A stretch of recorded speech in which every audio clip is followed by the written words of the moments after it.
Излезе окончателната истина за инцидента с Карлос Хасан Насар. Кортежа на щангистчето се правили на мутри. Движението било натоварено. Кортежа на щангистчето, понеже били с по-хубави коли, решили, че всички трябва да им правят път, дори ако нормалните хора се движат в ограничението. Да ви припомням, че Карлос Насар беше хванат с 2 вида наркотици, без книжка и карал с над 150 км в час в населено място. Както сам той признава, обича мощни машини и бързи скорости. За този инцидент трябва да се самосезира прокуратурата и съда и да влезе в сила условната му присъда. И така при натоварено движение хората карат с максимална скорост в лява лента. Да, това е нормалният начин да караш.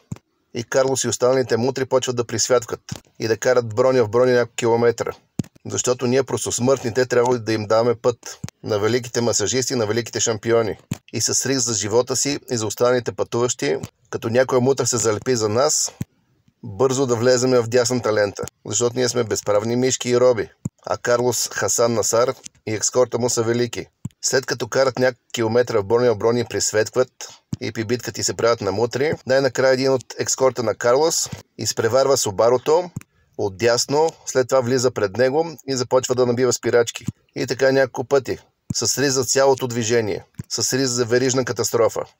Това, разбира се, той предвидливо изрязва от видеото, което пуска след това и започва да говори небивалици по телевизиите. И да казва по телевизията как като видим някой с по-хубава кола, трябва да му даваме път, а не да му завиждаме. Мутра ли е този масажист, какъв е не знам, или шефа му е мутра. Мутренските времена минаха вече. И това, че някой е дигнал някаква щангичка, не значи, че някой хилов, който е тренирал нещо бойно, няма да го ушамари. Или някой чичко с пистолет няма да му направи нещо още по-лошо. Затова, пишлеменца, не се правете на мутрички. И така, човек с обарото е засичан многократно, накрая се изнервя и той прави същото.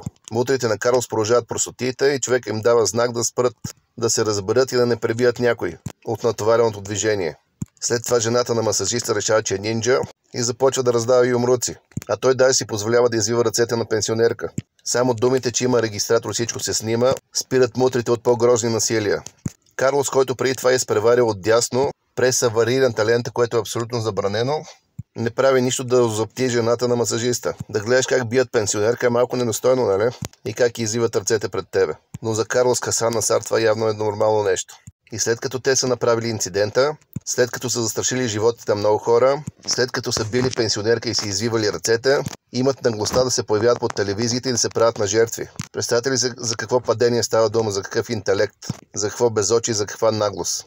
И то като си има предвид и изцепката на Карлос с наркотиците и карането, и бягството му от полицията. Ще толерираме ли такива шампиони?